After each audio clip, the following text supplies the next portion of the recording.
Waalaikumsalam warahmatullahi wabarakatuh. Kita beri aplaus dulu untuk rekan Kuku ya. Ya, jadi memang betul seperti yang rekan Kuku sampaikan ya, artinya dengan adanya Undang-Undang P2SK ini juga ada beberapa hal ya tadi terkait dengan profesi kita ya yang harus kita cermati ya Mas Kuku ya. Seperti yang tadi lah, misalkan konteks penyidikan di pasal 49 ya di Undang-Undang P2SK ya. Ya kalau kita baca ini agak bingung ya, karena penyidik itu pidana pasar modal itu penyidiknya adalah OJK ya.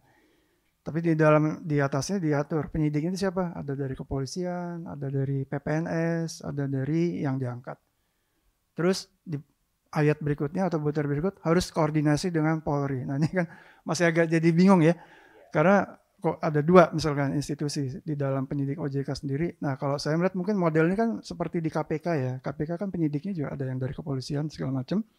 Tapi juga harus itu. Nah Mas Haji juga mungkin pengalaman ya Mas. Kita kalau di bidang litigasi juga kadang-kadang dalam praktik itu terjadi benturan terhadap independen tadi ya. Karena kita memang sebagai konsultan hukum pasar modal dalam membantu klien menjalankan transaksi, betul setuju kita independen ya, artinya untuk kepentingan publik.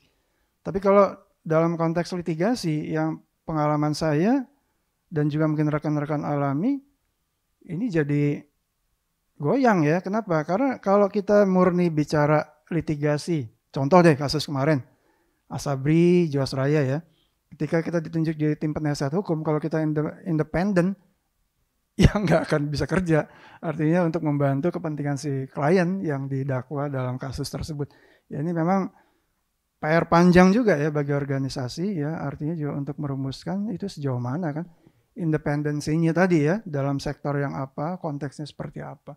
Nah ini memang menarik untuk didiskusikan, jadi dalam kesempatan ini juga mungkin kita buka kesempatan ya untuk diskusi lebih lanjut, dan izin mungkin Pak Junaidi dan Ibu Yani, kalau boleh juga misalkan tadi dari Mas Kuku mau nanya juga boleh ya, karena ini untuk kita ke depan semua sebenarnya, artinya terkait dengan pelaksanaan nantinya ya Undang-Undang P2SK. Jadi supaya juga tadi yang kita dengarkan OJK juga sudah menyiapkan beberapa rancangan peraturan ya yang mungkin ini bisa menjadi masukan juga ya, kurang lebihnya seperti itu. Baik, kalau gitu kita masuk pada sesi terakhir yaitu sesi tanya jawab ya. Kami persilakan tentunya kepada rekan-rekan ya, baik yang di ruangan offline maupun yang online untuk bisa bertanya, yang tentunya untuk bisa saling mengenalkan diri, walaupun kami paham ya ada beberapa senior, tapi mungkin ada rekan-rekan muda, Bapak dan Ibu sekalian, jadi menyebutkan nama dan apa namanya ditujukan ke siapa pertanyaan tadi ya, karena ada 3 pembicara di sini yang tadi kita itu, yang pertama itu Pak Junaidi, kemudian Ibu Yani dan Pak atau Mas Kukuh ya. Tadi sudah menunjuk tangan kalau di ruangan ini Pak Sumaryono pertama, kemudian yang kedua Mas Aji. Ada lagi mungkin dari ruangan? 3 Mas Bambang ya. Nah, oke. 3 ruangan, saya berikan kesempatan juga mungkin sekalian 3 yang offline ya. Ini untuk yang offline, ini karena teknis mungkin saya juga nggak ada laptop di depan.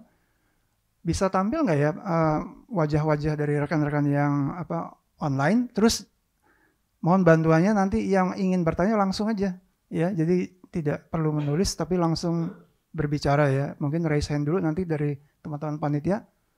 Mas Ferry ya, bisa di apa namanya, siapa yang akan bertanya. Kami persilakan mungkin yang offline 3 ya. Sementara 3 dulu. Tadi sudah ada? 3 orang sudah ada orangnya? Ya yang online? Udah ada ya? Oke, udah ada 3 ya, oke. Jadi sekarang udah ada, nanti langsung. Pertama mungkin kami persilakan Pak Sumaryono dulu, silakan Bapak. Mohon teman-teman panitia untuk mic-nya. Baik, terima kasih. Assalamualaikum warahmatullahi wabarakatuh. Waalaikumsalam warahmatullahi wabarakatuh. Saya tertarik mengenai masalah independensi yang disampaikan tadi. Sebetulnya masalahnya bisa dianggap susah, bisa dianggap gampang. Tinggal mau convince orang atau mau convince orang aja. Mau confuse atau mau convince. Jadi begini, kita kan anggota HKPM itu advokat. Ya. Tidak ada anggota HKPM yang bukan advokat. Dalam posisi kita sebagai konsultan hukum HKPM itu memang ada 2 posisi. dalam halnya memang klien kita itu apakah itu nasabah ataukah itu usaha keuangan PWSK atau bahkan juga mungkin SRO atau JK diminta pendapat ya, sorry. Kalau diminta pendapat tertentu kita harus objektif. Itu biasanya kalau ada masalah terkait dengan ada suatu peraturan tertentu, orang akan mengerjakan sesuatu, ini benar atau enggak, boleh atau tidak, itu kita harus objektif. Tidak boleh melihat kepentingan daripada yang meminta jasa kita. Juga pada saat melakukan kewajiban kita sebagai konsultan hukum dalam rangka IPO, itu juga objektif. Juga mungkin dalam kedudukan sebagai arbiter atau apa juga objektif. Tapi di lain pihak, kita juga harus membela kepentingan klien kita kalau memang kita diminta dalam perundingan, katakanlah perjanjian penjaminan emisi aja, saya ngomong sederhana aja. Kalau kita kebetulan membela, atau bukan membela, duduk sebagai konsultan hukum dari penjamin, dalam perjanjian itu pasti kita melihat kepentingan-kepentingan dari penjamin jangan sampai terabaikan, atau bahkan lebih baik kalau kita bisa membela keuntungan lebih besar atau kepentingan penjamin ini lebih teruntung daripada kepentingan daripada pihak yang satunya lagi. Jadi dua posisi ini tidak terlalu sulit sebetulnya, tinggal kita pada saat itu duduk di mana. Duduk di mana. Jadi dalam standar itu jelas, kalau kita perhatikan sepenuhnya standar profesi kita tuh baik sekali dalam kedudukan sebagai seorang yang independen. Sebagai seorang yang independen dalam melaksanakan fungsi kita sebagai konsultan hukum pasar modal. Ya, betul. Itu sangat baik dilihat bahwa kita memang independen. Kalau ini mesti begini, mesti begitu, segala macam itu sampai independen. Tapi yang jangan dilupakan bahwa dalam konsultan hukum pasar modal, di bidang pasar modal itu kita juga diminta bantuan oleh klien, apakah itu secara non-litigasi dalam arti perundingan untuk suatu transaksi, atau untuk membela seperti tadi disampaikan di depan sidang, itu pasti nggak bisa independen. Advokat itu pertama kali begitu datang klien, itu sebenarnya kan independen, bener nggak ya dia ngomongnya? Betul nggak sih begini? Akhirnya setelah dia yakin bisa membantu, bersedia membantu, sifatnya menjadi subjektif. Itu advokat yang sebetulnya. Sedangkan kalau kita di dalam posisi lain non-litigasi, itu biasanya datang masih independen, harus independen, dan juga waktu keluar juga independen. Tapi tidak dalam satu transaksi. Dalam transaksi pasti nggak mungkin independen. Saya kira cukup sekian, terima kasih. Ya, terima kasih. Ini berarti Pak Sumarno masukan ya. Terima kasih nih Pak Sumarno, atau kita panggilan sayangnya Opa. Jadi ya kami rekan-rekan junior nih ya terbantu nih dengan arahan dari Pak Sumaryono ya. Jadi semoga ya tentunya kita semua bisa memposisikan tadi seperti yang Pak Sumarno sampaikan ya, terkait dengan independensi dari seorang konsultan hukum pasar modal. Baik, mungkin kita lanjut kepada yang kedua, Mas Aji, boleh minta bantuan? Ada ya. Terima kasih Mas Syam. Selamat siang Bapak Ibu sekalian, saya Aji Wijaya. Kalau Mas Syam nggak ngerti, saya jauh lebih nggak ngerti yang dimaksud ini. Sampai kertas saya warna-warni saking nggak ngertinya. Pertanyaan ini saya tujukan kepada Pak Junaidi, Bu Yani, dan Mas Kuku. Ketiga pertanyaan. Ini terkait dengan perlindungan. Perlindungan bukan hanya kepada konsumen masyarakat, tapi juga perlindungan kepada pelaku usaha jasa keuangan. Dan yang serta satu lagi adalah mengenai penegakan hukum.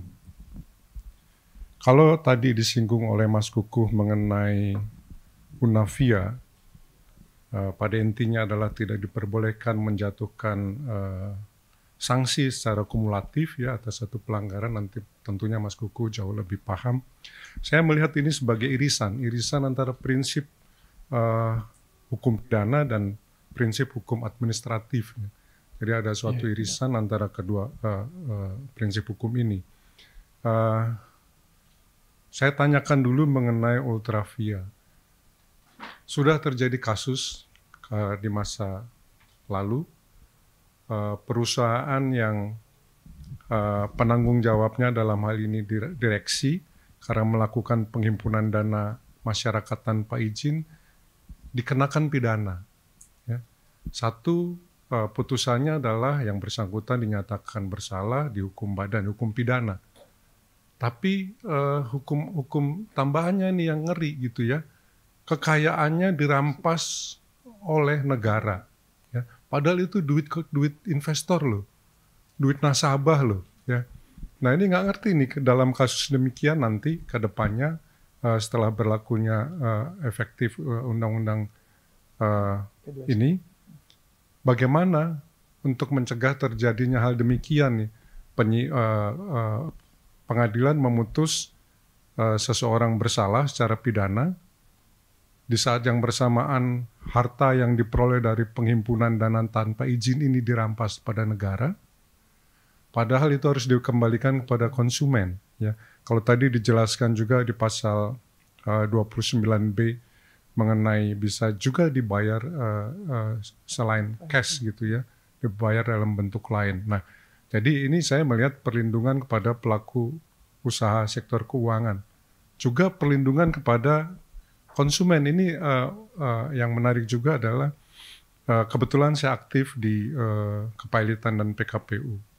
Kalau pelaku usaha sektor keuangan dalam menghadapi krisis keuangan, kemudian melakukan permohonan kewajiban penundaan pembayaran utang atau PKPU, dan di dalam perjanjian perdamaiannya disetujui, ya, setiap utang Rp1 hanya bisa dibayar, ya, katakanlah ekstrim 50 sen, jadi Rp1 hanya dibayar separuhnya, gitu ya.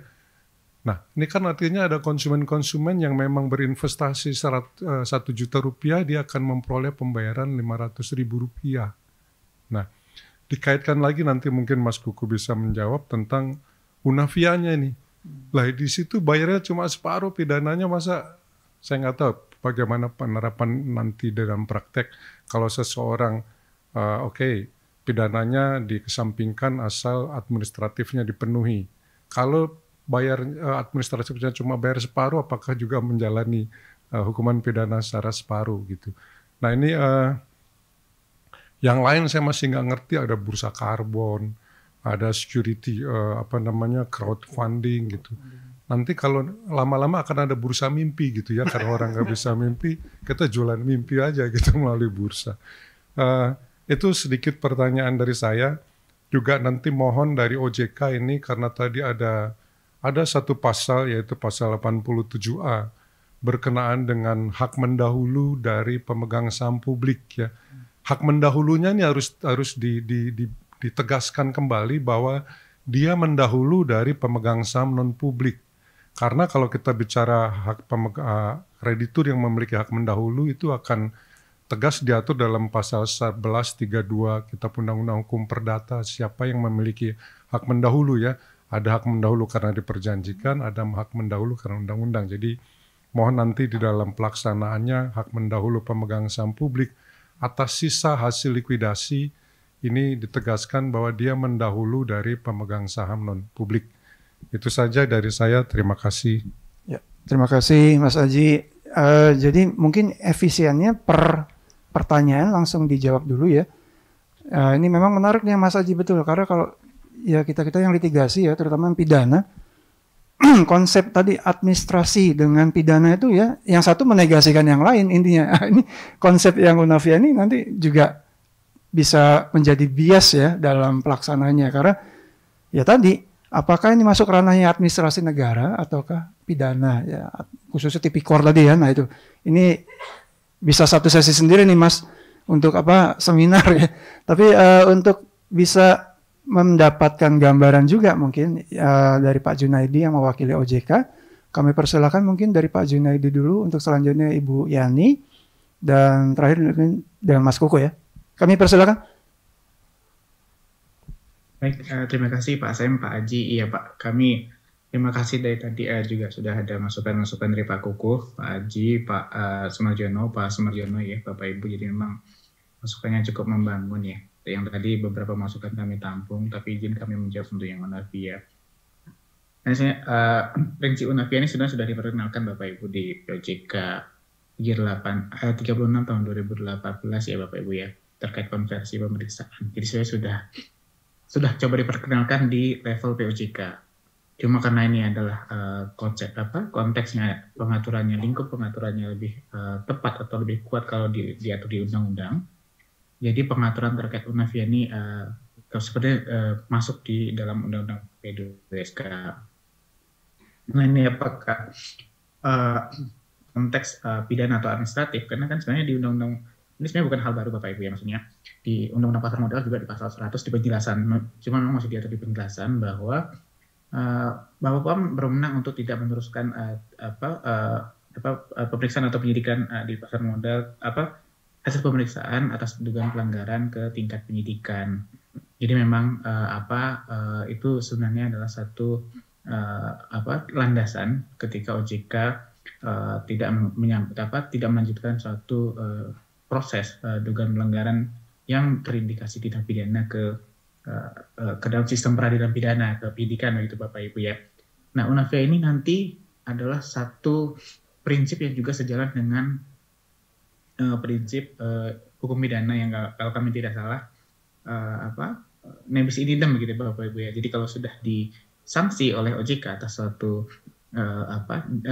administratif atas suatu tindak pidana, maka kedepannya harapannya tidak dilanjutkan ke tahap penyidikan baik oleh penegak hukum lain begitu Bapak Ibu. Jadi nanti ketika OJK sudah menentukan bahwa pihak ini berdasarkan pemeriksaan oleh OJK itu terbukti melakukan pelanggaran di bidang pasar modal, maka dia akan dikenakan denda administratif saja.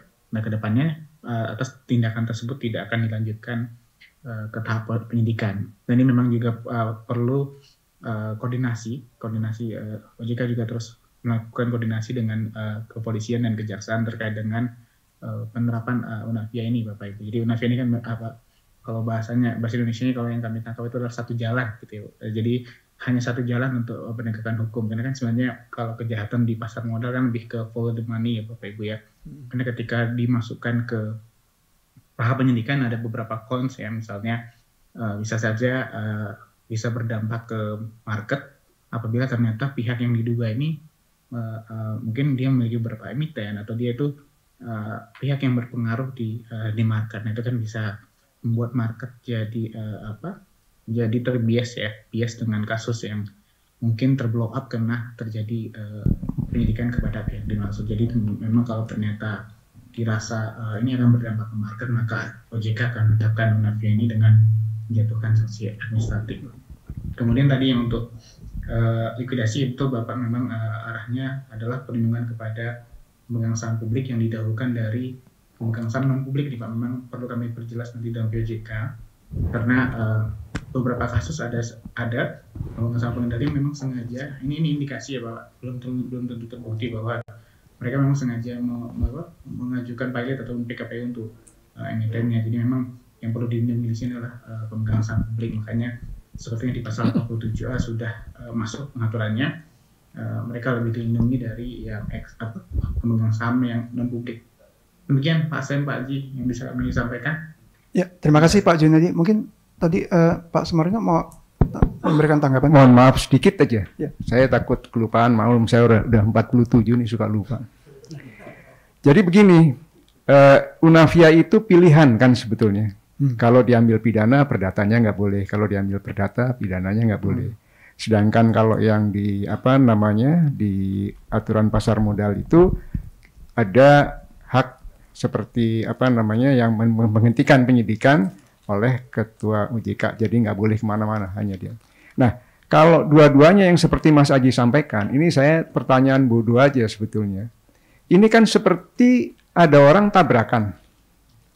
Begitu tabrakan, polisi lalu lintas ambil alih, diperiksa segala macam, supir itu kena hukuman karena undang-undang lalu lintas, sedangkan si yang entah majikannya, entah supir itu sendiri punya kewajiban untuk mengganti rugi kepada yang ditabrak. Nah ini kan sebetulnya analogi. ada analogi dalam arti ini, dalam ini seperti Mas Aji sampaikan, pihak siapa Mas tadi yang yang dihukum tuh? Yang dihukum? Pelaku usahanya dihukum, tapi tetap berkewajiban mengganti rugi kepada mereka yang dirugikan. Ini saya mencoba analogi secara sangat sederhana aja. Jadi sebetulnya tidak tertutup kemungkinan untuk menggunakan itu apabila pihak penegak hukum mau bisa bervariasi, mencari kreasi melalui beberapa aturan-aturan yang sudah ada sebetulnya. Jadi memang kalau seperti tadi putusannya kemudian orang itu dipilotkan, hartanya dicampas negara, itu jadi bingung. Itu kan sangat kasihan kepada para nasabah dalam hal ini.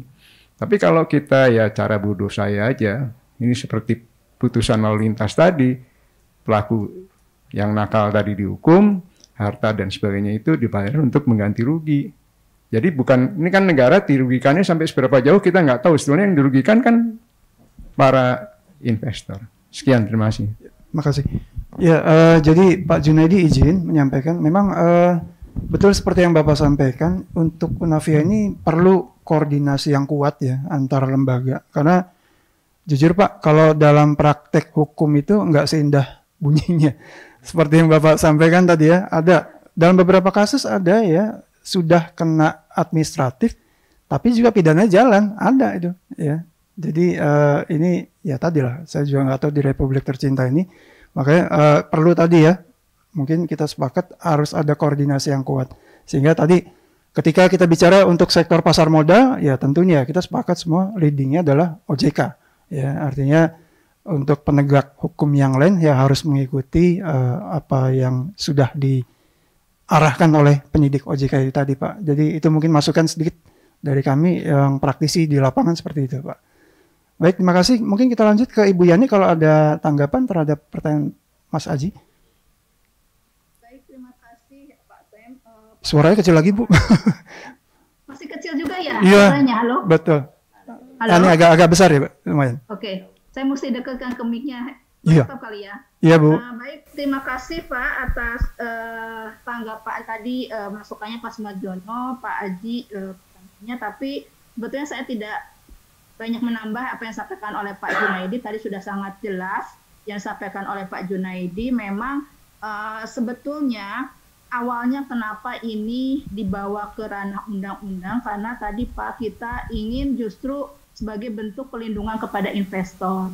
Karena artinya kalau seandainya ada masalah gitu ya, tidak hanya akhirnya itu hanya lewat pidana gitu ya, tapi memang harus dikembalikan dulu nih dananya kepada masyarakat juga gitu. Jadi itu juga yang ingin kita waktu itu diskusinya itu ke sana, arahnya ke sana. Tapi sebetulnya ini sudah dikonklusi juga tadi sama Pak Sam. Jadi memang perlu koordinasi yang kuat gitu antar lembaga. Nanti mungkin kita meskipun di dalam pengaturan undang-undangnya terus terang Pak, kami tuh waktu itu sampai detil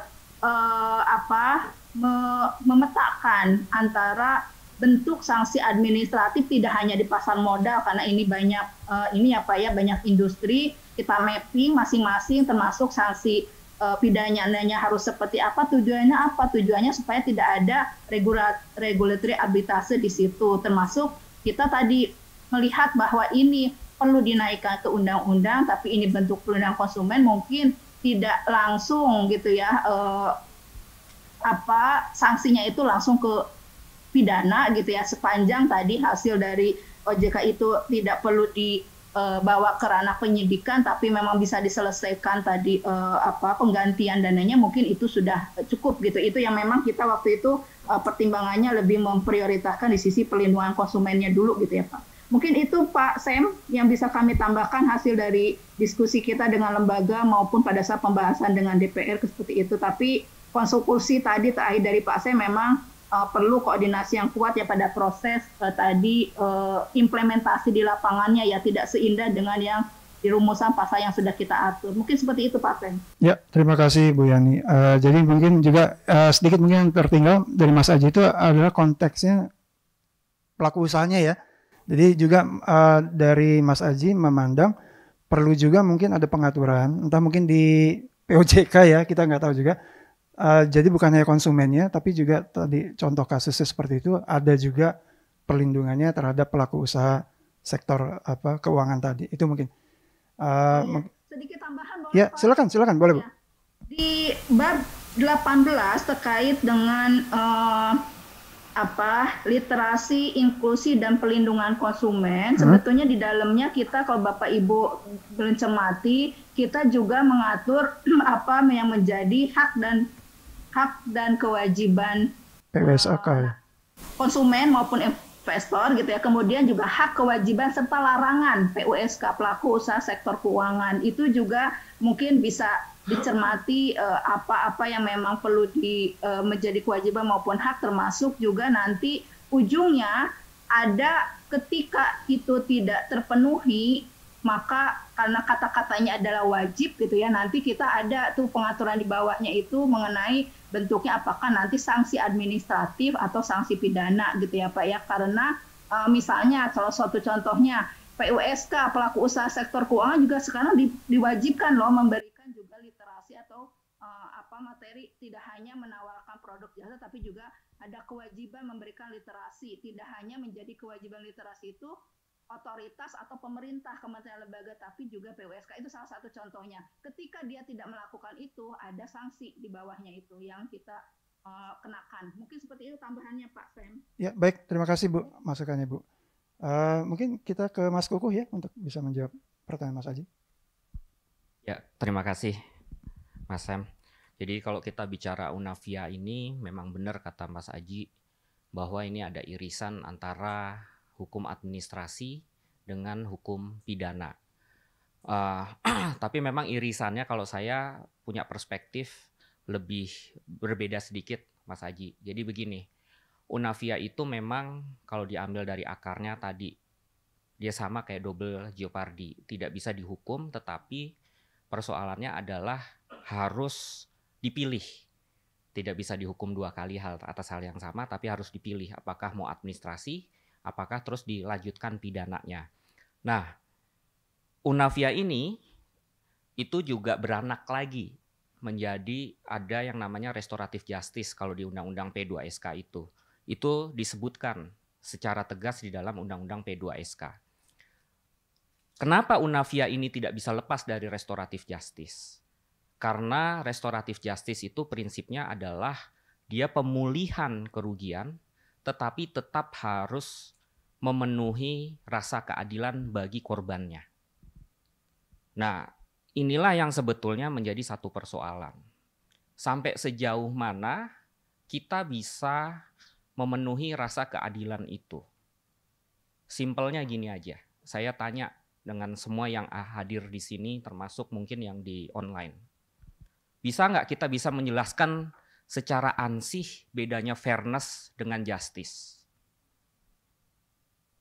Apakah nanti jika ada pelaku kejahatan itu menggunakan restoratif justice, dia memilih melakukan pemulihan, nanti akan dilihat apakah ini fair, apakah ini bisa memenuhi justice, rasa keadilan. Nah, ini menjadi sesuatu yang sulit. Kita nanti akan ditekan oleh pemikiran-pemikiran yang secara aksiologis itu kita bicara filosofis. Kita akan menjadi repot lagi apabila di dalam Undang-Undang P2SK juga sudah ditegaskan bahwa ini harus disetujui oleh korban. Artinya apa? Seluruh korban. Sehingga kalau korbannya itu banyak, ribuan, ini bagaimana pelaksanaannya? Ya, let's say ada 5.000 orang. Nggak usah 5.000 orang, kita satu ruangan ini aja mungkin ya. Kalau jadi korban gitu, apakah ada yang mau, ada yang enggak? Nah, kalau udah ada yang mau, ada yang enggak, nanti gampang ya. OJK akan bilang, ya udah berarti nggak bisa dong restoratif justice-nya. Ya. Nah sekarang pertanyaannya, kalau restoratif justice nggak jalan, apakah terus akan dilarikan ini, dilakukan pilihan lagi, diberikan sanksi administratif yaitu denda atau pencabutan izin termasuk sanksi administratif, ya, atau memang langsung dilarikan ke pidananya. Nah, persoalannya adalah di sektor jasa keuangan ini kalau kita bicara kejahatan, yang paling sulit adalah kalau terjadi juga TPPU di situ. Tindak pidana pencucian uang itu begitu sudah masuk sektor keuangan, utamanya capital market, ini akan menjadi sangat sulit untuk men-trace.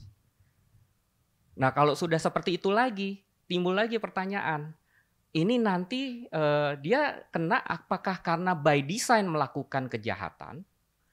Ya, artinya ada PR lagi bagi OJK untuk membuktikan apakah terjadi mens rea dan actus reusnya di situ.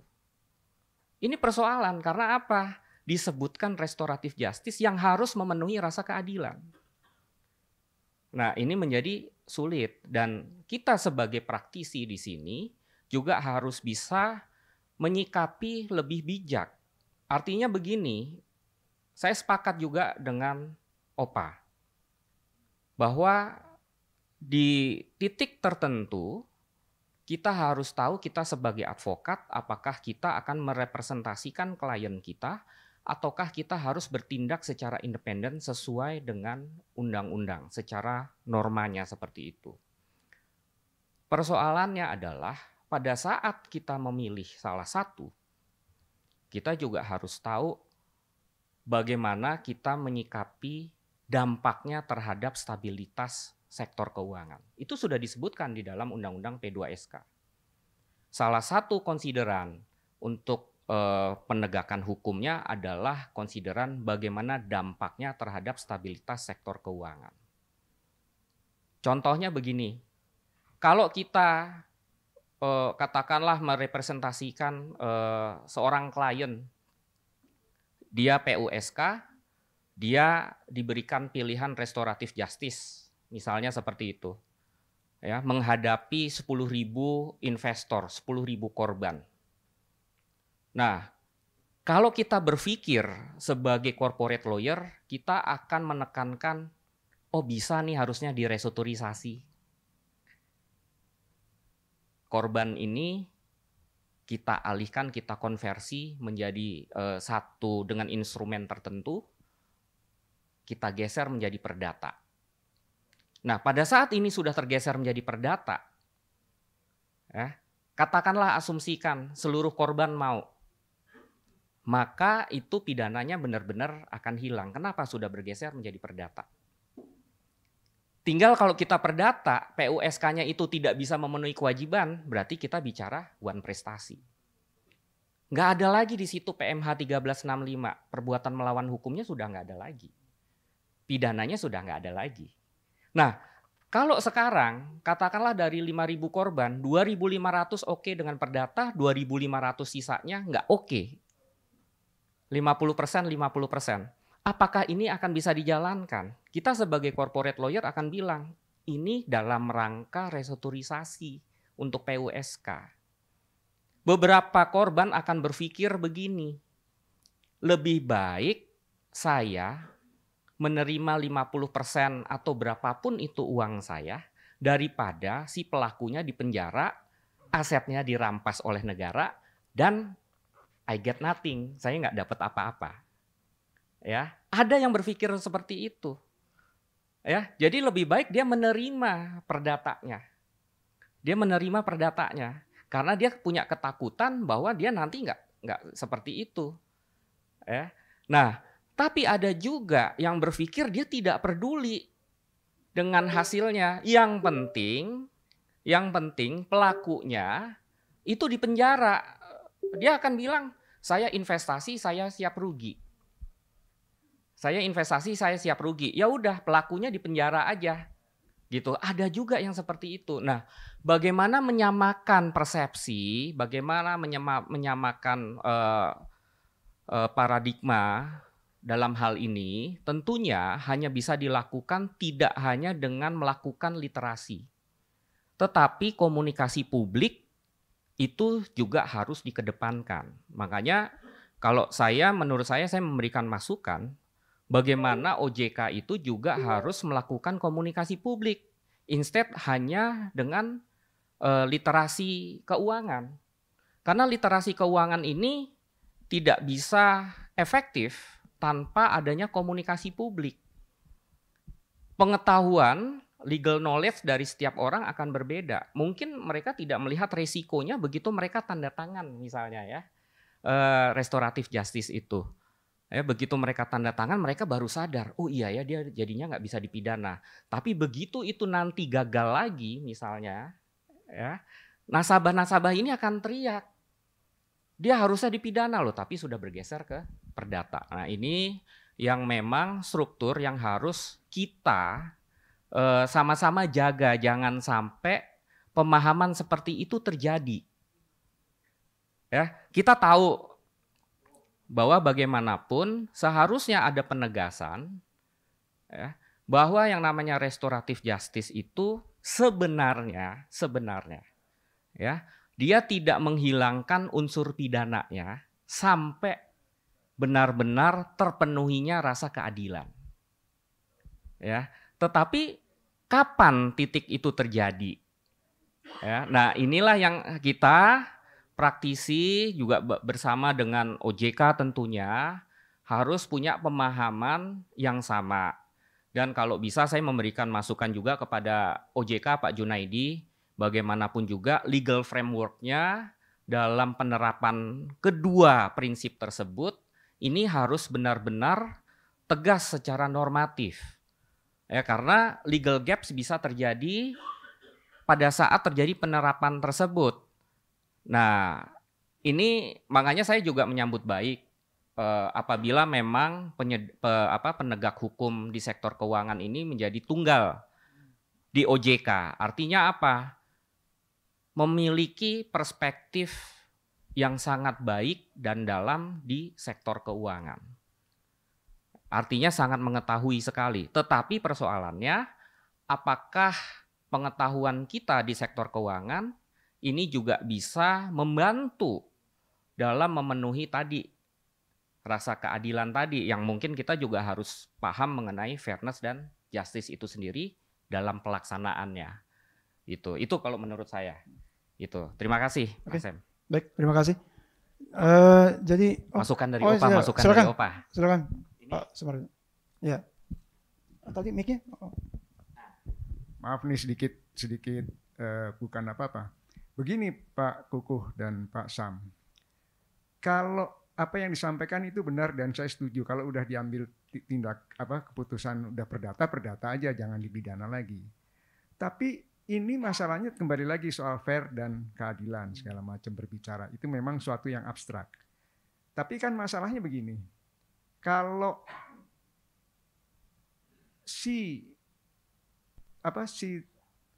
yang salah lah saya katakan sederhananya. Si pelaku ini itu kan sebetulnya bisa diambil suatu tindakan seperti tadi saya cerita kecelakaan lalu lintas, tidak beralih dari perdata ke pidana atau pidana ke perdata, enggak. Bahwa dia tindakan kecelakaannya itu melanggar aturan lalu lintas, tetap dia kena. Tapi dia nabrak mobil saya, dia tetap harus mengganti mobil saya. Jadi bukan berpindah dari perdata, udah diambil kasih putusan perdata nggak bisa pidana atau pidana. Itu di Undang-Undang Lalu Lintas saya lupa pasalnya berapa, tapi itu sudah berlaku. Bahwa hakim itu boleh memutus, menghukum sekaligus menghukum untuk mengganti rugi kepada ini. Saya agak lupa pasalnya tapi jadi tidak murni seperti yang disampaikan di ini bahwa Unavia itu betul kalau udah perdata ya perdata aja, kalau pidana aja, nggak boleh dua. Tapi kan juga ada variasi dari ini yang juga memenuhi rasa keadilan daripada masyarakat. Ya.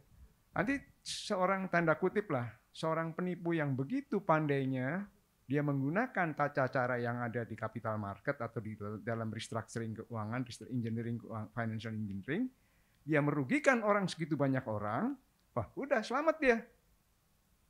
Nah gue nggak kena pidana, bayar yang itu aja.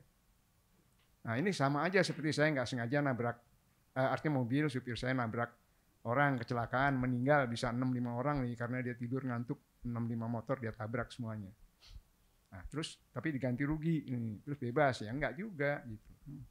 Jadi ini memang seperti saya sampaikan tadi, ini analogi dari aturan yang sudah ada dan sudah hidup terhadap tindakan-tindakan yang ada di capital market. Saya setuju semuanya, enggak ada, cuman hanya menjelaskan jangan sampai kita berpikir kalau sudah ditangani, kita menangani ini hilang nih. Enggak, masih bisa, tapi kalau memang ada careless atau apa, udahlah dia suruh ganti rugi, tapi nggak usah diperkarain pidananya atau nggak usah kena denda, itu sih boleh-boleh aja. Tapi di sini kan tadi panjenengan bilang antara keadilan, fairness segala macam kan kita lihat. Saya kira begitu, mudah-mudahan bisa keterima. Maaf. Ya, terima kasih. Ini Mbak Mita kayaknya isunya bagus nih buat materi berikutnya. Jadi bisa dicadangkan untuk materi seminar berikut nih. Iya, jadi ya Pak Junaidi, Bu Yani, ya inilah kalau lawyer ya ketemu nih memang seperti itu. Jadi memang kalau saya juga menilai gini Pak Sumaryono, itu tergantung dari aturannya ya, undang-undangnya. Seperti Tipikor kan juga seperti itu ya. Ada sanksi badan pidana dan juga tadi asetnya dirampas. Lalu lintas ya kurang lebih seperti itu. Jadi memang ya ini Unavia ini bisa Mbak Mita jadi satu sesi tersendiri, nanti saya usulkan ya. Jadi ini nama yang bagus juga bagi teman-teman yang nanti mau punya anak, ya mungkin bisa tuh nama yang bagus. Gitu ya. Oke, baik, untuk menyingkat waktu kita ke penanya berikut Mas Bambang ya, karena masih ada 3 lagi yang online ya nanti. Silakan Mas Bambang. Terima kasih Bapak. Izinkan, nama saya Bambang. Saya mau menanyakan tadi, melanjutkan dengan yang Mas Kukuh katakan. Sebenarnya saya pengen tanya dengan siapa ya, Pak Junaidi? Ya, Pak Junaidi atau siapapun. Sebenarnya tuh pada waktu membuat undang-undang ini tuh melibatkan tim sinkronisasi atau harmonisasi atau tidak gitu. Karena kenapa kok konsultan hukum bisa ditaruh di bawah Kementerian Hukum? Berarti kan kalau kita mau koreksi kan mau nggak mau kan kita mesti melakukan GR. Iya. Kan nggak mungkin tiba-tiba dikeluarkan undang-undang lagi yang meralat atau merevisi kan. Satu. Terus yang kedua Pak, yang saya ingin tanya itu diatur juga mengenai iuran.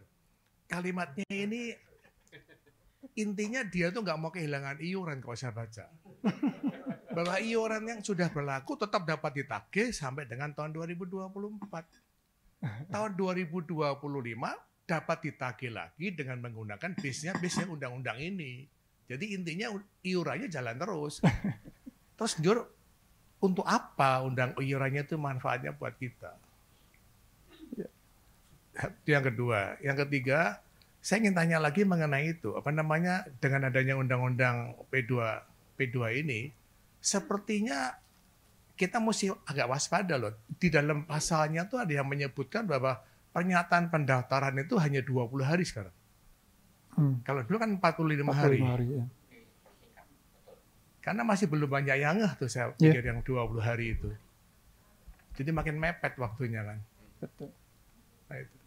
Terus yang selanjutnya mengenai adanya aturan kepailitan OJK bisa mempailitkan loh. Hanya dia sendiri bisa mengajukan kepailitan. Berarti kan memang dia merubah. Tapi kalau kita lihat di konsideran di undang-undang ini, itu hanya katanya merubah sebagian undang-undang kepailitan. Tapi dia ini merubah nih, ini prinsipnya. Konsep dasarnya ya mohon penjelasannya lah Bapak-Bapak dan Ibu.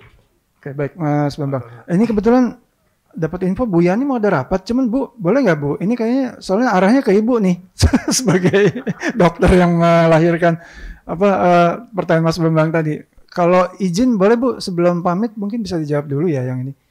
Silakan Ibu. Baik, terima kasih Pak Sam atas waktunya, Pak Bambang. Terima kasih atas concern-nya. Izin kami share mungkin langsung ke sini ya Pak ya. Memang waktu itu kenapa kan jadi kami kalau diskusinya itu pertama dengan teman-teman kementerian lembaga terlebih dahulu, lembaga ya BI, OJK, LPS terkait dengan sektor keuangannya, tapi juga memang kami melibatkan Kumham waktu itu, termasuk juga kalau ada terkait data dan Kominfo gitu ya, dengan ada isu misalnya tadi untuk pensiun nanti ada isu dengan Kementerian Kemenaker. Jadi kami memang melibatkan itu Pak, dan ini memang muncul di akhir karena ketika kita melihat dari ini kan concern Bapak Ibu, jadi profesi sektor keuangan kan ada dua yang kita akui, ada yang profesi ini Pak, profesi penunjang sektor keuangan gitu ya, dan profesi pelaku usaha sektor keuangan gitu ya. Nah, memang ketika kita melihat ke bagian bawahnya, setiap profesi sektor keuangan harus memiliki asosiasi udah clear gitu. Hanya tadi concern juga tadi di awal yang diangkat oleh Pak Sam, kenapa kok yang G ya konsultan hukum malah masuk ke sini, ke yang B kan ya, kementerian yang menyelenggarakan urusan pembinaan di bidang hukum untuk yang F dan G. F dan G itu adalah notaris dan konsultan hukum.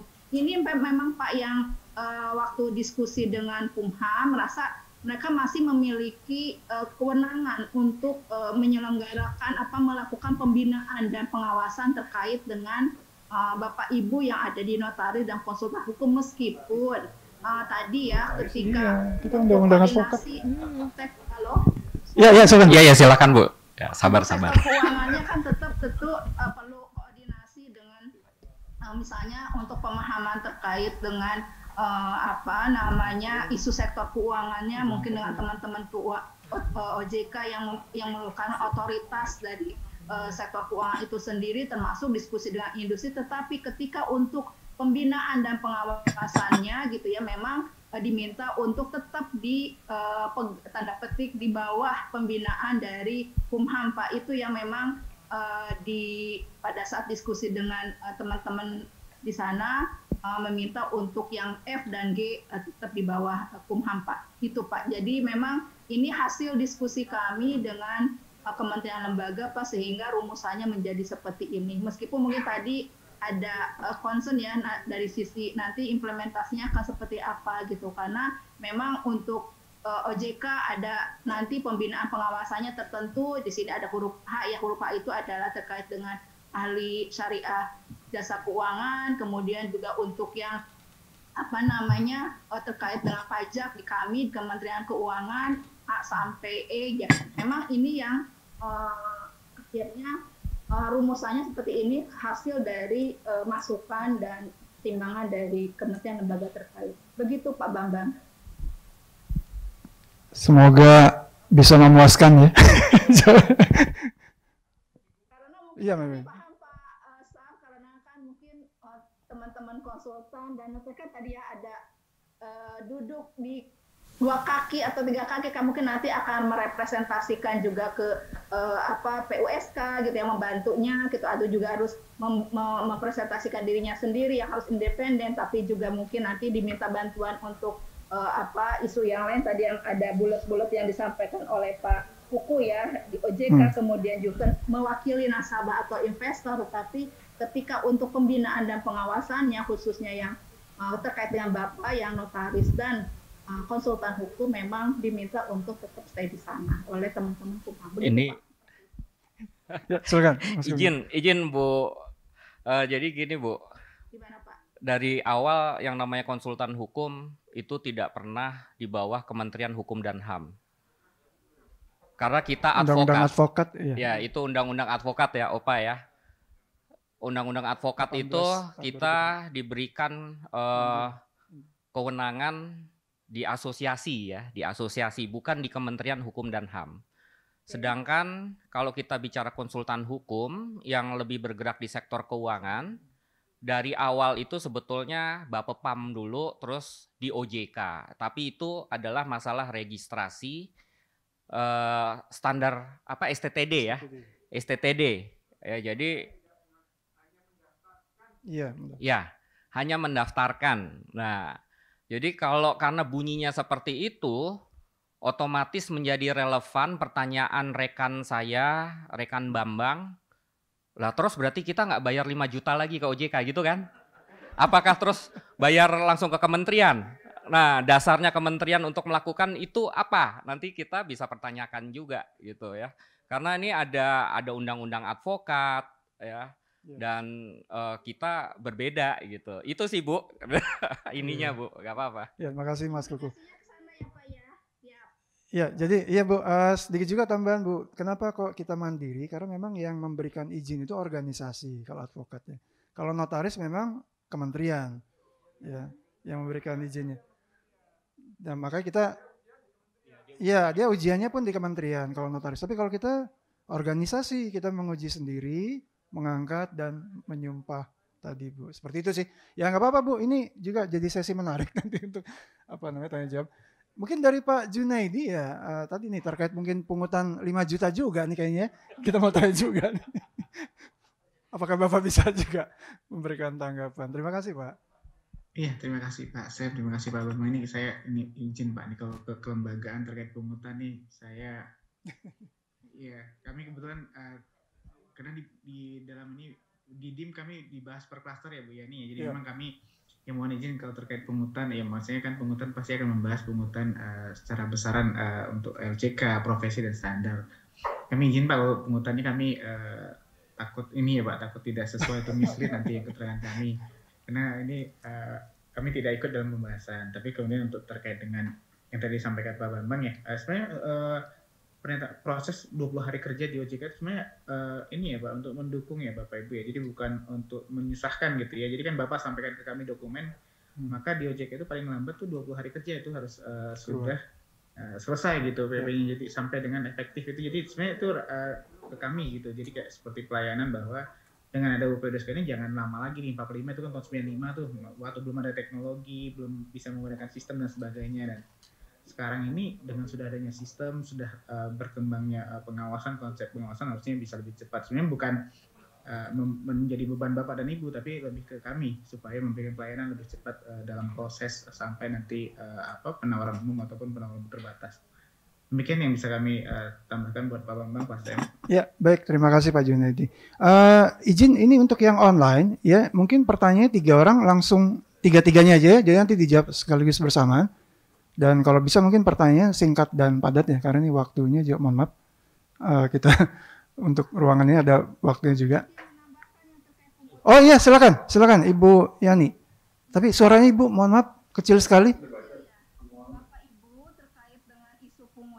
Sebetulnya kalau boleh kami melengkapi tadi yang di awal ya dengan 27 bab 341 pasal, sebetulnya seperti tadi juga menyampaikan apa yang disampaikan Pak Junaidi, kita tuh masih akan menyiapkan beberapa peraturan pelaksanaan. Mungkin nanti Bapak Ibu bisa memberikan masukan tanggapan juga Pak pada proses penyiapannya, karena kita ada amanat dari Undang-Undang P2SK itu 21 PP, di mana 21 PP ini kami akan, karena harus 2 tahun penyelesaiannya semua peraturan itu, 14 akan diselesaikan 2023 dan 7 2024. Selain itu, ada 53 POJK, 25 PBI, dan 14 PLPS. Sehingga salah satu isu yang terkait tadi pungutan pun menjadi salah satu yang EPP Pak, karena di dalam amanat Undang-Undang P2SK itu pengaturan untuk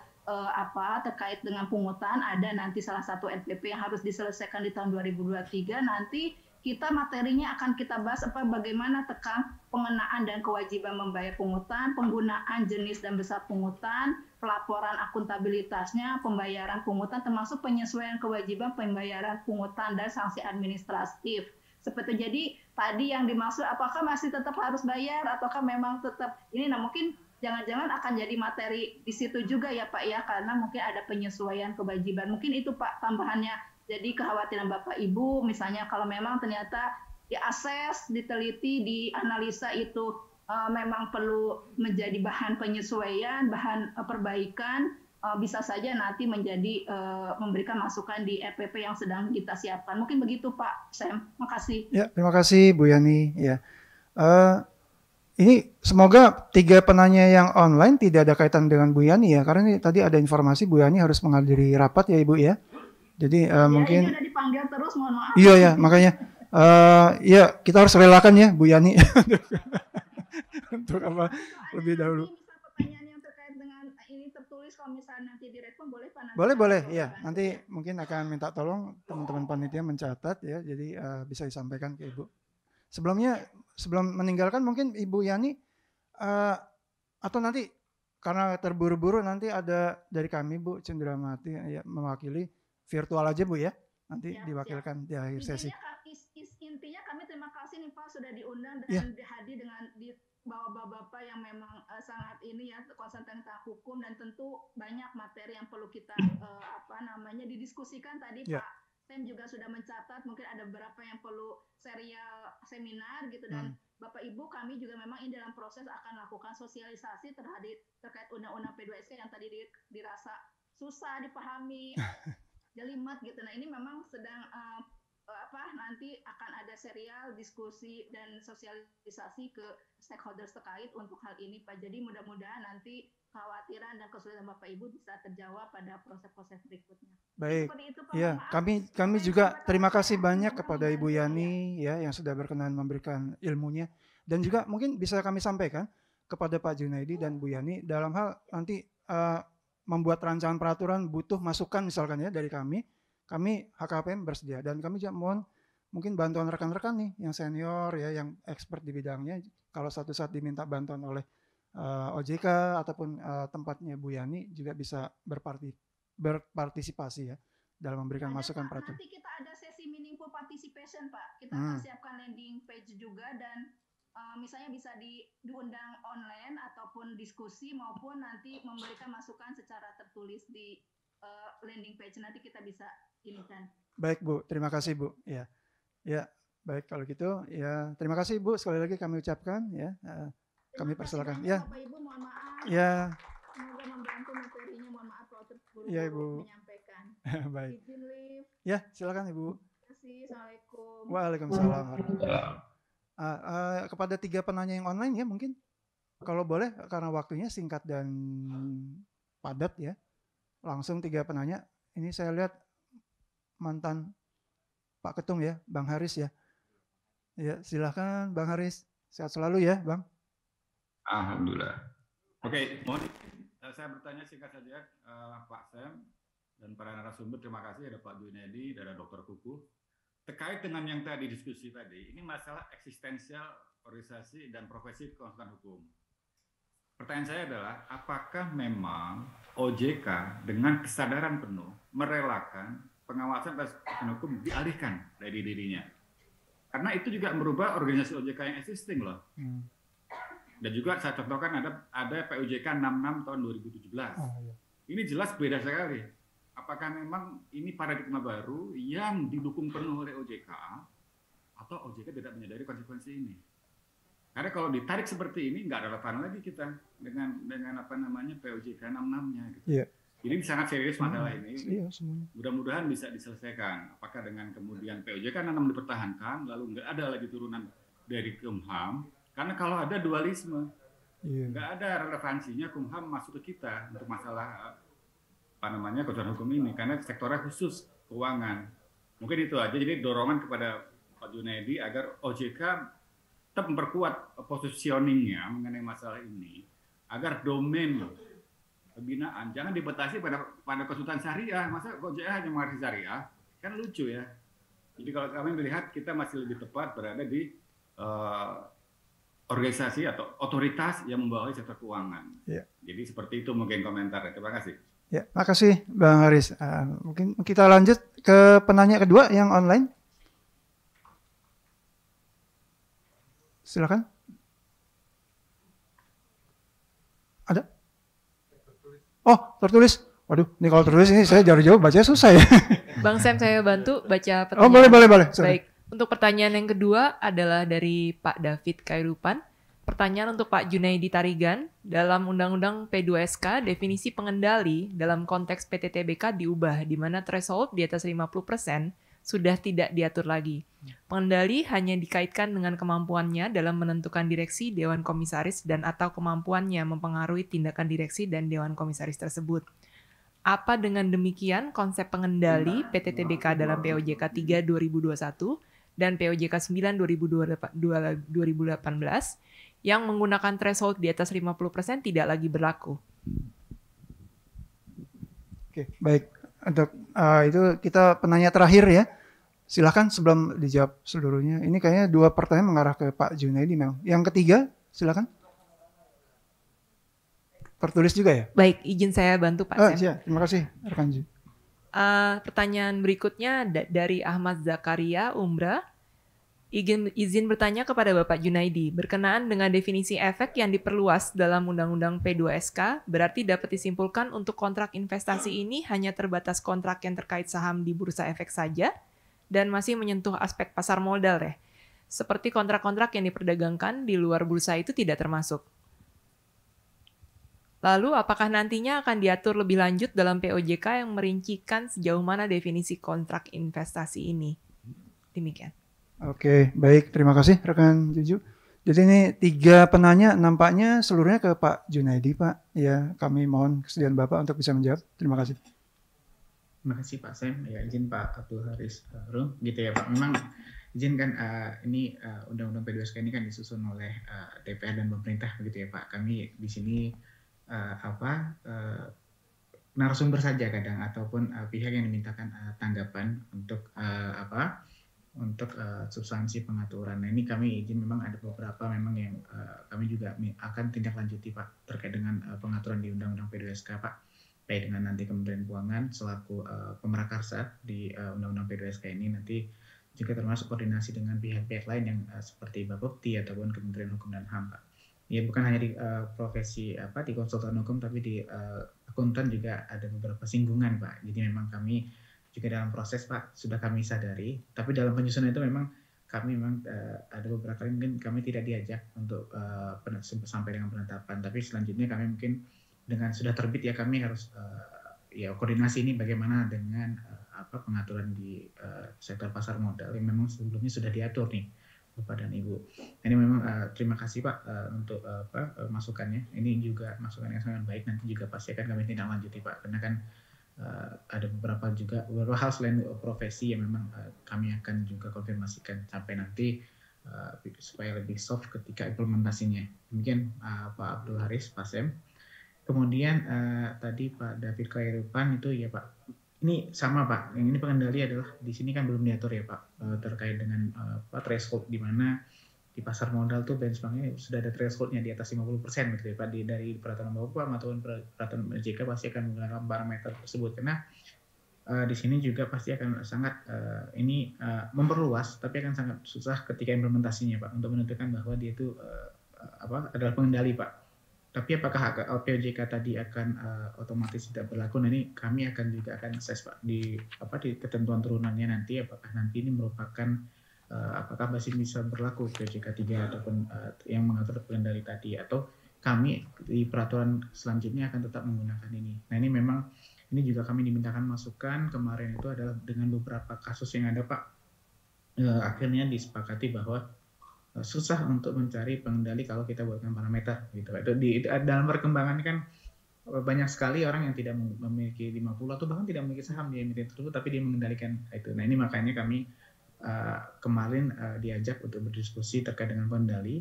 Nah, untuk ini memang cukup luas. Apakah POJK-nya tidak akan langsung otomatis tidak berlaku? Nah, ini kan mungkin POJK itu kan tidak hanya mengatur pengendali ya Pak. Mungkin nanti termasuk pelaporan, termasuk tata kelola, termasuk nanti bagaimana penentuan, kemudian dampak dari pengendalian itu mungkin akan tetap diharmonisasikan Pak dengan definisi pengendalian yang ada di UU P2SK di dalam ketentuan lebih lanjutnya.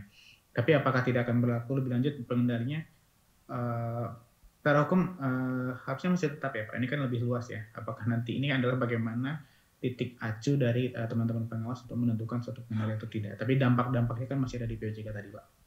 Ya, jadi ini hanya memperluas dari definisi pengendali yang menggunakan parameter. Kemudian terkait pertanyaan Pak Ahmad Zakaria dari Umbra. Iya Pak, untuk kontrak investasi Pak memang kan definisi efek itu kan sangat luas ya Pak. Jadi bukan hanya di bursa ya Pak. Efek itu kan di pasar modal Pak. Di pasar modal itu ada di bursa ataupun di bursa efek ataupun di luar bursa efek. Nah itu jadi bagaimana konsep pengaturannya? Ini kan sebenarnya kontrak investasi itu usulan dari teman-teman Kementerian Keuangan bahwa ada saja mungkin ke depan ada suatu instrumen keuangan yang bukan surat berharga tapi bisa diperdagangkan di pasar modal. Nah itu memang lingkupnya mungkin tidak hanya di bursa efek nanti Pak, tapi nanti termasuk di luar bursa kontrak investasi ini.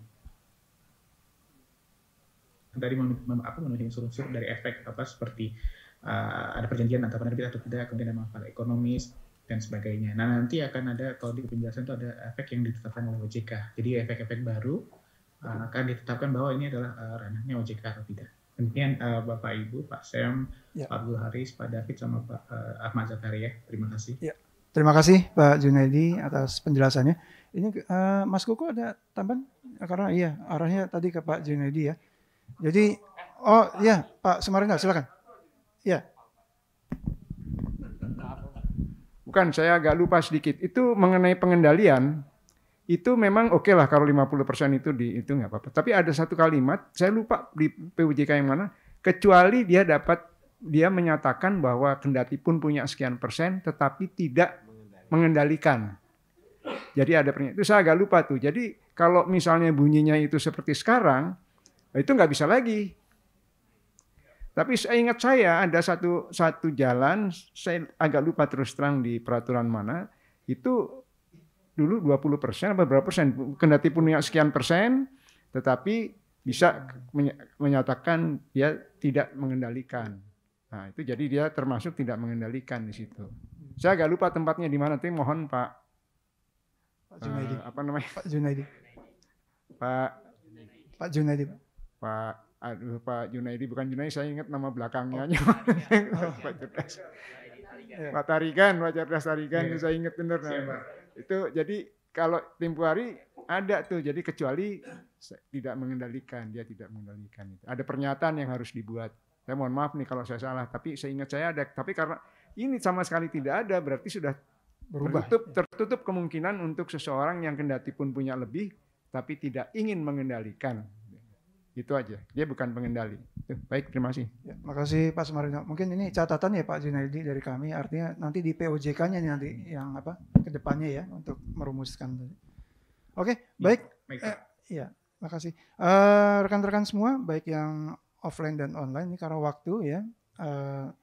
Ya ini ruangan juga mungkin nanti harus dipakai oleh pihak yang lain, sehingga walaupun ini kayaknya juga belum tuntas banget ya, masih banyak ganjal beberapa pertanyaan ya. Cuman karena waktu ya apa boleh buat, memang harus kita akhiri.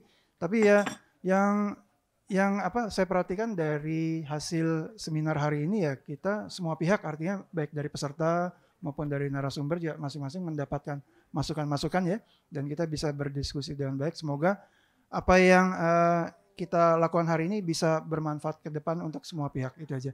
Jadi tidak lupa kami sekali lagi menyampaikan ucapan terima kasih kepada seluruh narasumber yang sudah bersedia meluangkan waktunya, seperti Pak Junaidi ya, yang walaupun sekarang juga sedang ada acara ya Pak ya, jadi mohon maaf kita culik sebentar untuk online.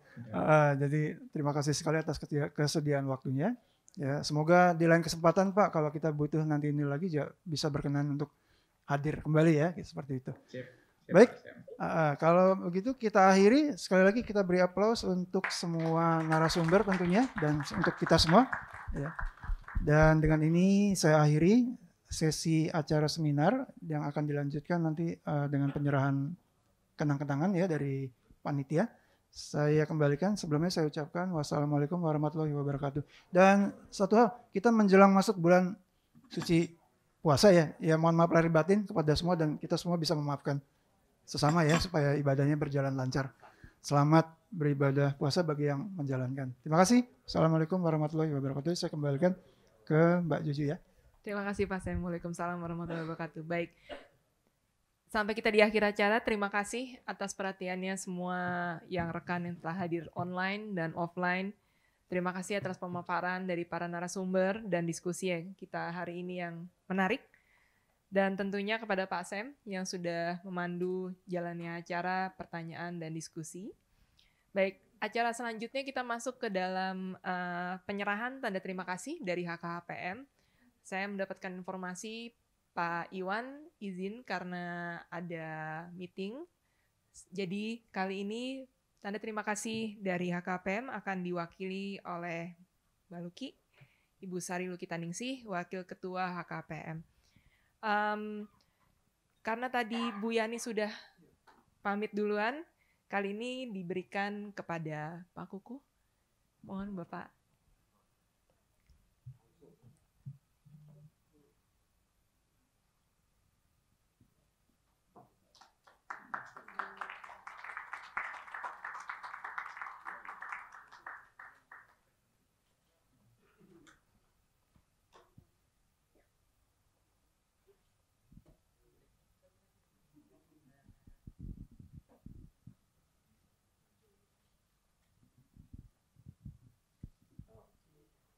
Baik, selanjutnya akan diserahkan kepada Pak Junaidi. Pak Junaidi, mohon maaf ini virtual dulu, Bapak disampaikan dari Ibu Mbak Luki sebelah sana. Kami menyampaikan terima kasih Pak Junaidi telah menjadi narasumber. Ya, sama-sama Ibu. Terima kasih Mbak Luki. Selanjutnya kepada Pak Sam sebagai moderator kita hari ini.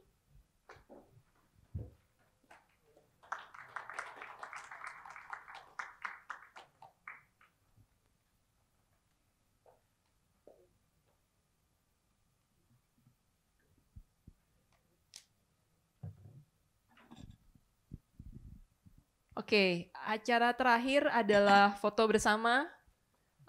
Kami ingatkan kembali kepada para peserta online untuk mengisi form yang telah disediakan oleh panitia. Kita foto bersama di depan. Kepada para peserta offline, silakan untuk maju ke depan.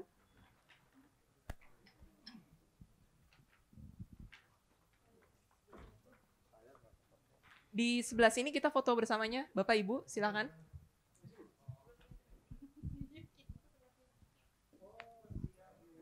Untuk peserta online, akan ada foto bersama kah?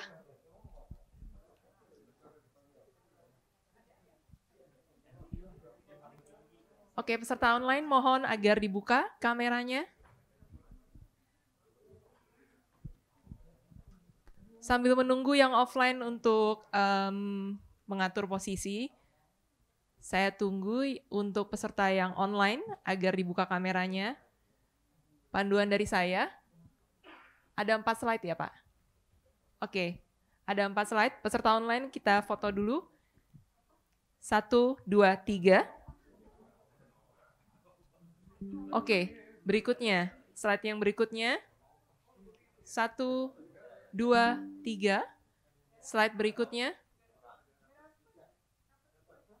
1, 2, 3. Slide terakhir. 1, 2, 3. Terima kasih Bapak Ibu. Kami mohon maaf apabila ada kekurangan dalam penyelenggaraan acara ini. Dari HKPM kami ucapkan terima kasih atas kehadirannya.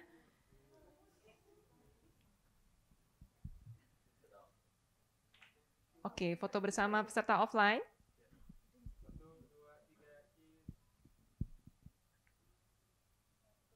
Pak, mohon background bisa diganti Pak, maaf.